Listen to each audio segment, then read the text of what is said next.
జగనన్న తొందరగా ముఖ్యమంత్రి అయ్యి రాష్ట్రం మొత్తం మళ్ళీ బాగుండాలని మనస్ఫూర్తిగా కోరుకుంటున్నాను. ఇంకోటి అడుగుతుంది ఇక్కడ, అన్న అత్యవసరంగా, అన్న త్వరగా ముఖ్యమంత్రి అవ్వాలి. అన్న ఎలా త్వరగా ముఖ్యమంత్రి అవుతాడు? 5 సంవత్సరాలకు ఒకసారి ఎలక్షన్స్ వస్తాయి. ఇప్పటికి 19 నెలలు అయింది దాదాపు. ఇంకా 3 సంవత్సరాల 5 నెలలు ఉంది. సమయం గడవాలి కదా. 5 సంవత్సరాలకే కదా ఎలక్షన్స్ జరుగుతాయి. తెలియకుండానే నువ్వు పోటీ చేసి 2 సార్లు ఎమ్మెల్యే అయినావా? నాకు అర్థం కాదు. అన్న త్వరగా గెలవాలి అంటే మీ చేతుల్లో ఉందా ఈసీ? అన్న త్వరగా సీఎం అయిపోవాలంట.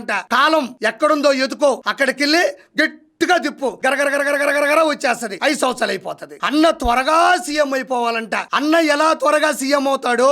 బూతులతో రెచ్చిపోండి, వీలైతే నా కోసం చచ్చిపోండి అని కార్యకర్తలు ఉసుగొలుపుతూ ఉంటాడు. కాబట్టి అన్న త్వరగా సీఎం అయిపోతాడా? 2 సార్లు ఎమ్మెల్యే, ఒక్కసారి మంత్రి అయిన నువ్వు రప్ప రప్ప అనే డైలాగులతో రెచ్చగొట్టే ప్రసంగాలు చేస్తూ ఉంటావు. కాబట్టి అన్న త్వరగా సీఎం అయిపోతాడా? పట్ట పగలు కత్తులతో వీరంగం చేస్తూ, చిందులు వేస్తూ ప్రజల్ని భయభ్రాంతులకు గురి చేస్తూ ఉంటారు. కాబట్టి అన్న త్వరగా సీఎం అయిపోతాడా? పట్ట పగలు మిట్ట మధ్యాహ్నం నడి రోడ్డు మీద కర్కశంగా, అత్యంత కర్కశంగా ఒక జీవాన్ని కోసి చంపి మొన్నం నుంచి వస్తున్నటువంటి రక్తంతో అన్నకి అభిషేకం చేశారు. కాబట్టి అన్న త్వరగా సీఎం అయిపోతాడా? అన్న ఏ పక్క నుంచి త్వరగా సీఎం అయిపోతాడు?